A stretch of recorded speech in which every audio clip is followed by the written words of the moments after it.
자, 하나님의 말씀을 보겠습니다. 시편 28편 6절로 9절의 말씀입니다. 6절부터 9절의 말씀을 가지고 꽃 피우는 신앙, 꽃 피우는 신앙이라는 제목으로 말씀을 드리겠습니다. 코뿔소는 시력이 매우 좋지 않습니다. 그러나 이 동물의 거친 살결에 몰려드는 새들이 있습니다. 그 새들이 코뿔소 등 위에서 곤충들을 잡아먹고 삽니다. 그리고 이 새들이 민감한 이 감지력으로 코뿔소에게 위험한 상황을 알려줍니다. 또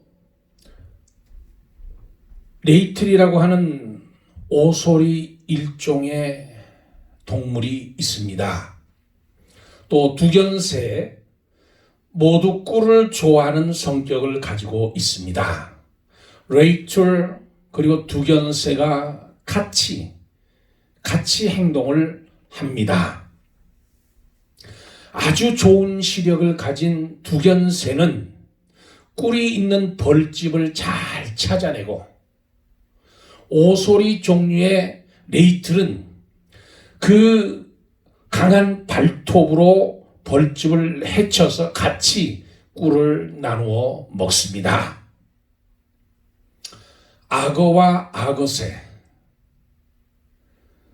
악어는 이빨에 껴있는 그 청소하기 위해서 입을 벌리고 있으면 새들이 날아와서 입을 벌리고 있는 악어새 입 안으로 들어가서 그 이빨 사이사이에 껴있는 그 부유물들을 쪼아 먹습니다.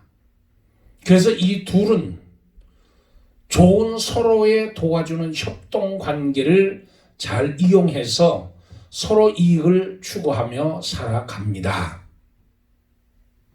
서로 도우며 공생하는 것이 자연 질서인데 이 질서가 이기주의에 의해서 파괴가 되어가고 있습니다. 그것은 공멸을 의미합니다. 같이 망하는 거예요. 여러분에게 원수가 있습니까? 혹시 원수가 있다면 그들은 어떤 사람이고 원수를 어떻게 다루고 계십니까? 원수가 있느냐고 물어본다면 있다고 말할 수 있는 사람은 얼마 되지 않을 겁니다. 왜냐하면 원수를 맺고 사는 것이 그렇게 바람직하지 않기 때문에 그렇습니다. 원수가 있다고 인정하더라도 신경 쓰지 않는다고 말할 것입니다. 하지만 그렇게 말하면서도 신경이 쓰이는 것이 원수이고 마음 가는 것이 원수가 남긴 삶의 흔적입니다. 인생을 살다 보면 마음을 긁어놓는 사람들, 힘겹게 하는 사람들, 내 인생을 파괴하는 사람들을 만나게 되고 지금도 그 때문에 인생이 힘겹고 곤란하게 사는 사람들이 있습니다. 이런 사람들이 가까운 가족일수록, 가까운 친족일수록, 가까운 친구일수록 더 고통스럽습니다. 다윗을 보면 그의 원수 맺고 살만한 사람은 아니었습니다. 다윗처럼 순전하고 순결하고 하나님과 깊은 관계를 맺고 살아가는 사람도 없는데 그의 인생의 원수 때문에 곤란했던 적이 한두 번이 아니었습니다. 다윗의 시편 곳곳에 하나님께서 원수를 갚아달라고 간구하는 장면이 여러 곳 나옵니다. 다윗이 의도하지 않아도 원수는 생겼으며 그들로 인하여 다윗은 엄청난 고난을 당했습니다. 그 중에 대표적인 인물이 사울왕, 장인이었던 사울왕과 아들이었던 압살롬이었습니다. 딸을 주었던 사울, 그를 광야로 내어 쫓아갔고 그 아들 압살롬은 말년에 아버지의 왕위를 찬탈하려고 광야로 내몰았습니다.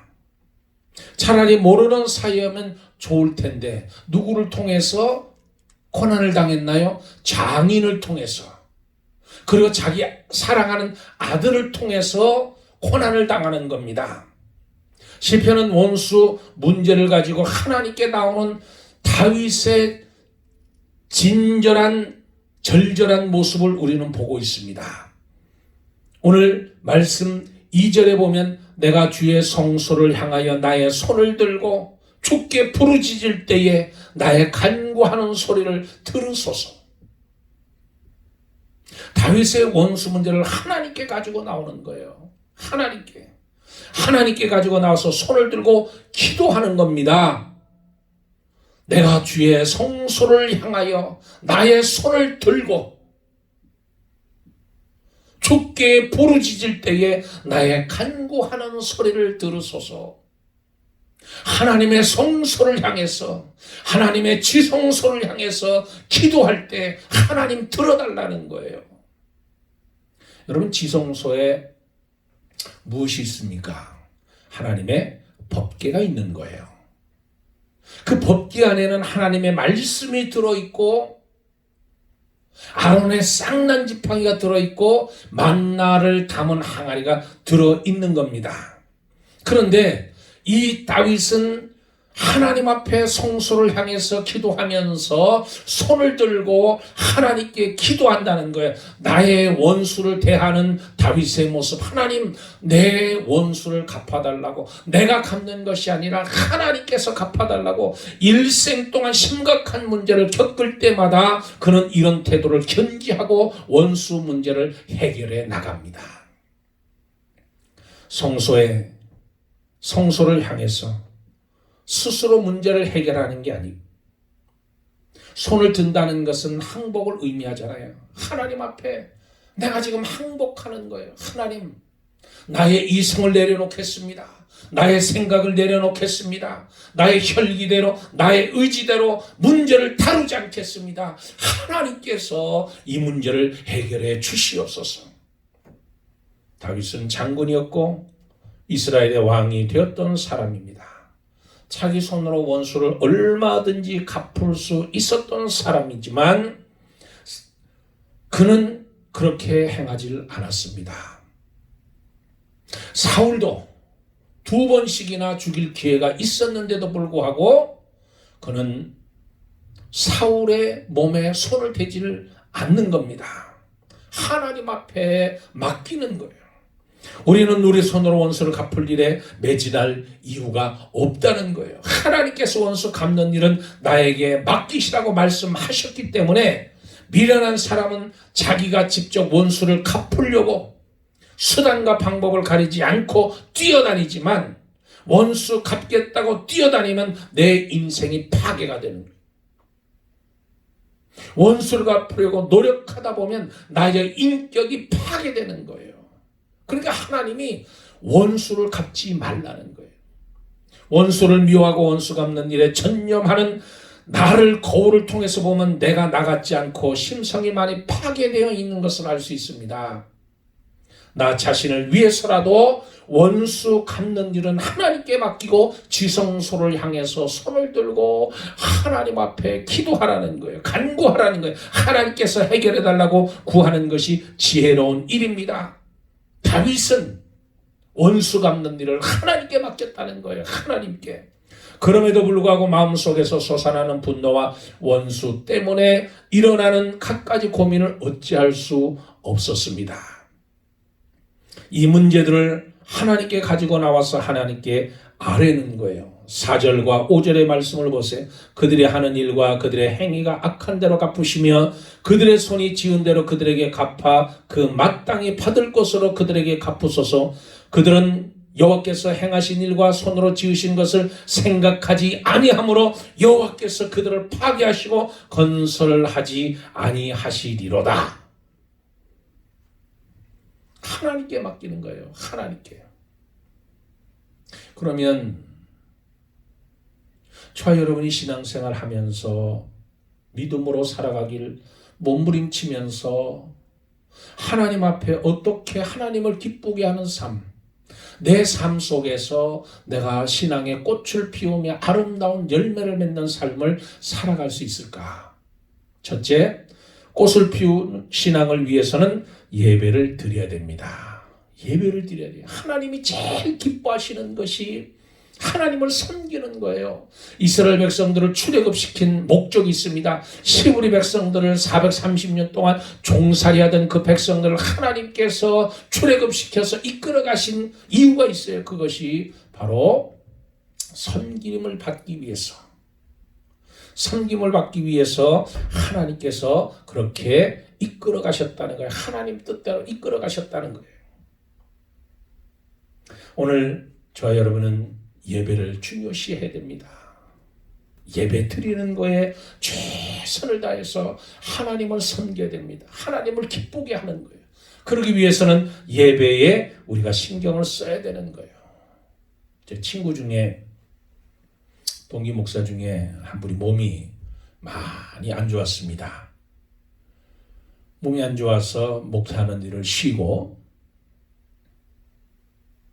사임을 하고 그리고 생활을 하면서 이제 뭐 등산도 다니고 그런 여행도 가고 그런 삶을 살았습니다.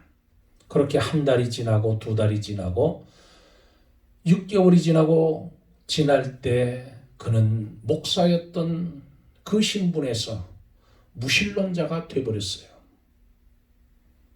무신론자가. 여러분, 예배가 이렇게 중요합니다. 믿음은 그리스도의 말씀에서 나며 그리스도의 말씀은 하나님의 말씀에서, 믿음은 들음에서 나며 믿음은 들음에서 나며 들음에서 믿음이 자라게 되고 신앙이 싹트게 되는 거예요. 히브리서 10장 25절에 말세에 예배드리는 것을 패하는 사람들처럼 하지 말고 모이기를 힘쓰라 그랬어요. 모이기를 힘쓰라. 아무리 신앙이 좋은 사람일지라도 한 달 빠져보세요. 신앙 다 까먹어버립니다. 이사야 시편 50장 50절 5절에 보면 하나님의 백성은 하나님과 예배를 계약을 맺은 자들이에요. 하나님과 계약을 맺은 자, 예배에. 그 성도들이 예배 드리지 않는 것은 하나님과 계약을 파기하는 것입니다. 파기하는 것. 여러분, 이 신호등이 우리가 드라이브 해가지고서 어디를 갈 때 이 빨간 불이 들어옵니다. 신호등에서. 그러면 가던 그 길을 스탑하는 거예요. 스탑. 정지하는 거예요. 다시 파란 불이 들어오면 다시 운전을 시작해서 목적지를 향해서 가는 겁니다. 빨간불이 들어올 때는 반드시 서야 되는 거예요. 반드시. 빨간불이 들어왔는데도 불구하고 지나가면 사고가 나든지 스티커를 받게 됩니다. 벌금을 내야 돼요. 반드시 서야 돼요. 여러분, 우리가 쓰는 달력 칼렌더에 보면 빨간 글씨로 써있는 날이 있어요. 그게 주일입니다. 그러나 빨간 글씨가 써있는 주일은 반드시 서야 되는 거예요. 주일날은 모든 글씨가 전부 빨간색으로 돼 있다는 거예요. 그래서 주일을 로드스 데이라고 그러는 거예요. 주의 일이라는 거예요. 주의 날. 그러니까 주일은 세상 일을 멈추고 주님을 위해서 일하는 날이에요. 봉사하고 예배하고 성경 공부 드리고 전도하는 날이에요. 역사를 보면 주일을 잘 지키는 나라는 번성하고 주일의 전쟁을 일으키는 나라는 다 망했습니다. 나폴레옹이 1813년 10월 17일 주일날에 영국을 침공했다가 월링턴 장군에게 망해버렸고, 일본은 1941년 12월 8일날 주일날 미국 하와이를 침공했다가 원폭 세례를 받고 망해버렸습니다. 또 북한 김일성은 1950년 6월 25일 주일날 남침했다가 오늘날 저 북한이 적골이 된 거예요. 그러니까 미국은 주일을 철저하게 지키잖아요. 그러니까 번성하는 거예요. 말세에 참으로 예배드리는 자를 하나님이 찾아오시겠다고 말씀해 주셨습니다. 찾아오시겠다고. 두 번째, 꽃피우는 신앙을 가지기 위해서는 하나님께 나가야 돼요. 첫째는 하나님께 예배를 드려야 되고, 두 번째로는 하나님께 나가야 돼요. 하나님께 나아가라는 거예요. 세상의 모든 힘은 상대적입니다. 세상의 힘은 상대적이기 때문에 나보다 더 큰 힘을 가진 자 앞에서는 넘어질 수밖에 없는 거예요. 그러니까 사업을 하다가 부도를 내기도 하고, 경제적 힘이나 자기 능력에 한계가 있기 때문에 부도가 나는 겁니다. 그래서 세상 힘을 자랑하지 말라, 세상 돈을 자랑하지 말라, 권력도 사람도 너무 의지하지 말아야 되는, 왜? 나에게 한계가 있기 때문에 그렇습니다. 시편 18편 1절에 다윗은 말합니다. 하나님, 나는 배경도 없습니다. 나는 목동입니다. 나는, 나의 힘은 주님밖에 없습니다. 나의 힘이 되신 여호와여, 내가 주를 사랑하나이다. 여러분, 무슨 빽이 있습니까? 누가 뒤를 봐줍니까? 오직 하나님이 나의 힘인 것을 믿어야 돼요. 나의 힘인 것을. 성경에 나오는 모든 분들이 세상 것 가지고 힘으로 삼지 않았습니다. 세상 것 자랑하던 사람들은 하나같이 무너졌기 때문에 너무 세상 것인 것 자랑하지 말아야 됩니다. 그렇다고 세상 없다고 너무 낙심할 필요도 없습니다. 다윗은 베들레헴 시골 목동 출신입니다. 힘이 없습니다. 8 형제 중에 제일 못생겼습니다. 살아가면서 죽을 고비를 수없이 넘겼습니다. 그러나 믿던 사람들에게 배신도 당했습니다. 심지어 아들 압살롬에게 배신도 당했습니다. 그러나 다윗은 그래도 하나님을 향한 믿음만은 잃지 않았다는 거예요. 믿음만은, 하나님을 향한 믿음만은.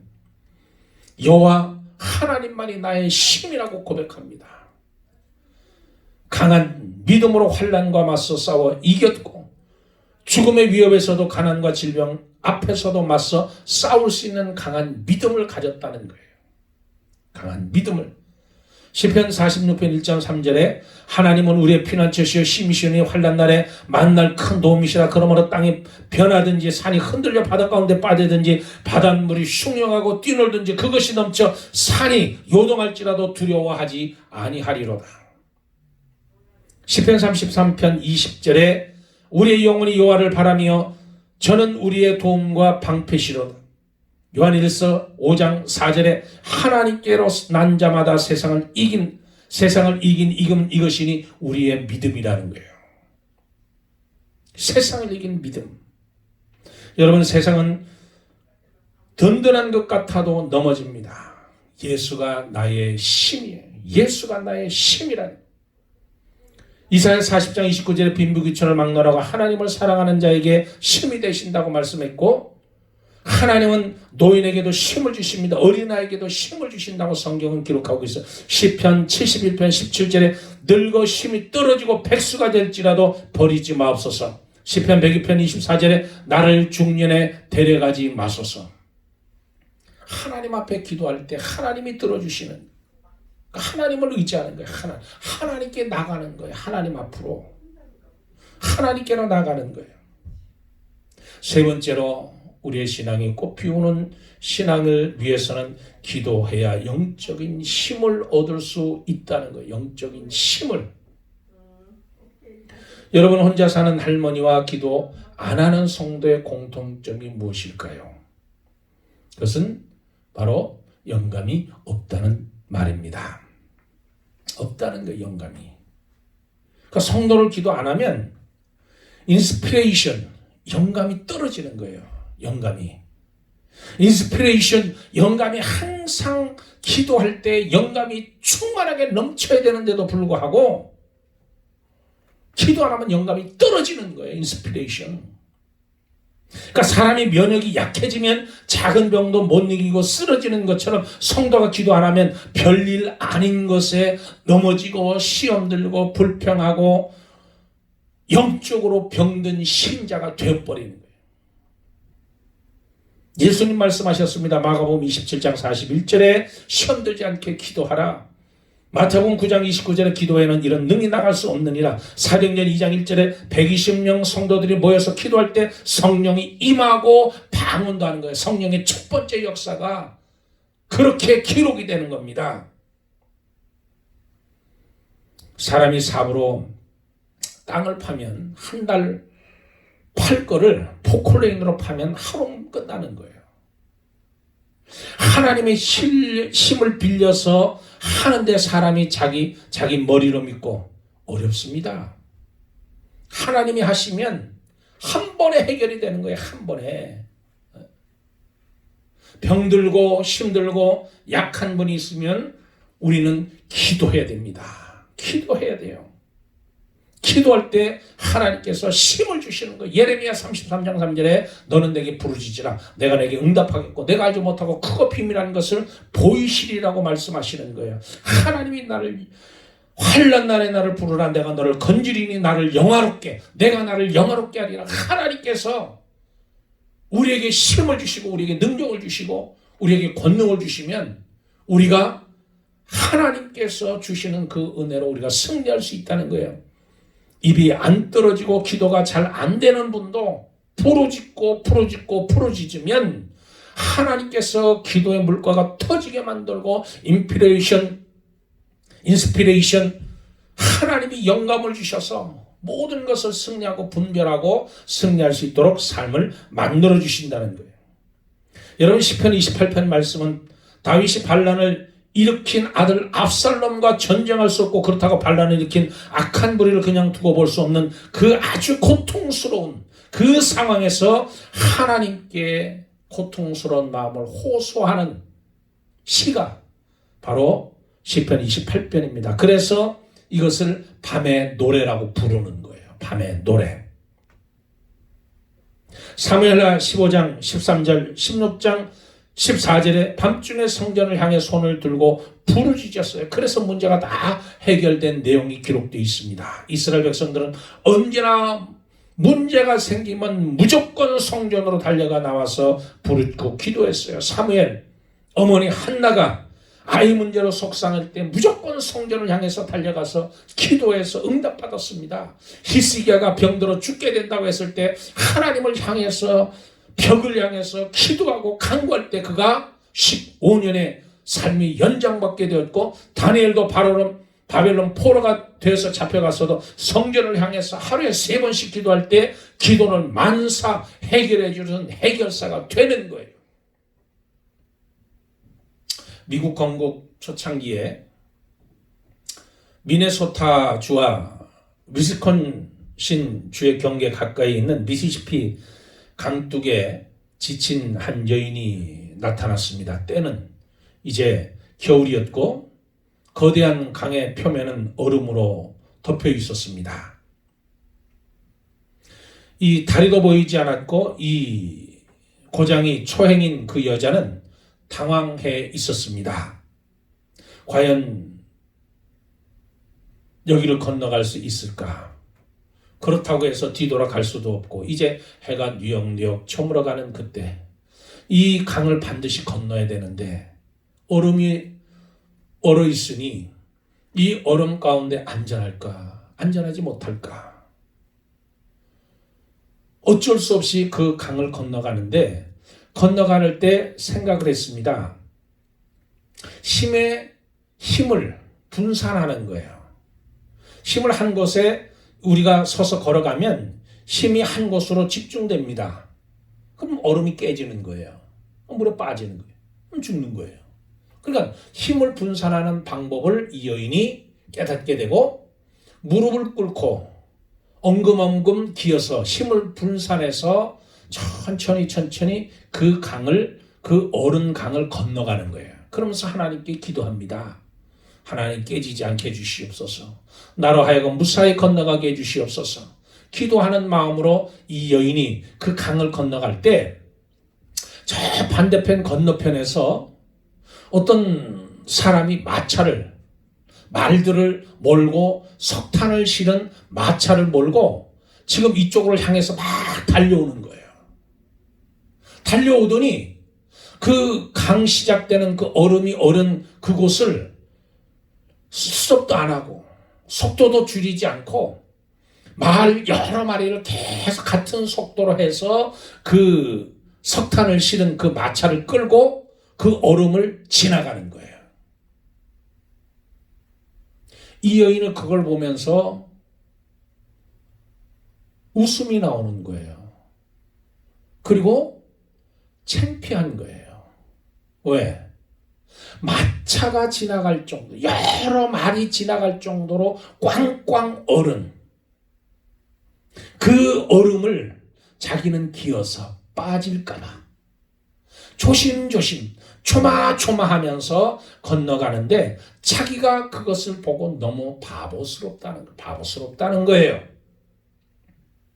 너무나 많은 사람들이 하나님의 약속을 믿지 못하고 매우 신중하게 살피며 조심조심 가득 살아가고 있습니다. 한편으로는 의구심을 가지고 살짝 믿음의 발을 내딛지만 하나님의 약속은 쉽게 깨어지지 않습니다. 그것은 나를 향한 하나님의 언약이고 하나님의 약속이 깨지지 않습니다. 하나님의 언약은 반드시 성취되고 이루어지는 거예요. 내가 못 믿을 뿐이지, 내가 의심할 뿐이지, 내가 망설이고 내가 바보처럼 그것을 받아들이지 못할 뿐이지 그 얼음은 깨지지 않습니다. 성전은 시온산 꼭대기에 모든 사람들이 볼 수 있는 견고한 터 위에 세워졌습니다. 이것은 거기에 거하시는 하나님을 향한 우리의 믿음이 언제나 그 시온산을 향해서 시온을 바라보면서 하나님의 약속을 믿으면서 흔들리지 않는 믿음을 가지라고 그 터 위에 세워진 거예요.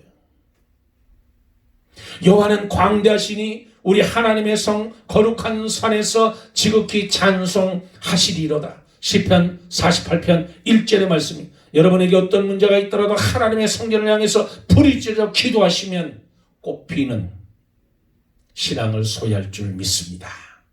저와 여러분은 이 꽃피우는 신앙을 가지고 하나님이 기뻐하는 삶, 그래서 하박국 3장에 있는 대로 역병은 하나님께서 치유하시고 하나님께서 고쳐준다는 사실을 저와 여러분이 깨닫고 오늘도 소망 가운데, 오늘도 희망 가운데, 오늘도 하나님의 언약을 붙들고 기쁨으로 살아가는, 꽃 피우고 하나님께 열매 맺히는 삶을 살아가기를 주의 이름으로 축복합니다. 기도하겠습니다. 하나님 아버지, 오늘 저희들이 이 땅에 살 때 하나님을 섬기고 하나님을 예배하고 하나님을 경배하고 하나님을 높이는 삶을 살아갈 수 있도록 도와주시옵소서. 그래서 꽃 피우고 열매 맺히는 아름다운 삶을 저희들이 오늘 살아갈 수 있도록 하나님께서 역사하여 주시옵소서. 감사하며 우리 주 예수 그리스도의 이름 받들어 기도드리옵나이다. 아멘. 할렐루야. 감사합니다. 또 한 주간 동안 주 이름으로 승리하기를 축복합니다. 감사합니다.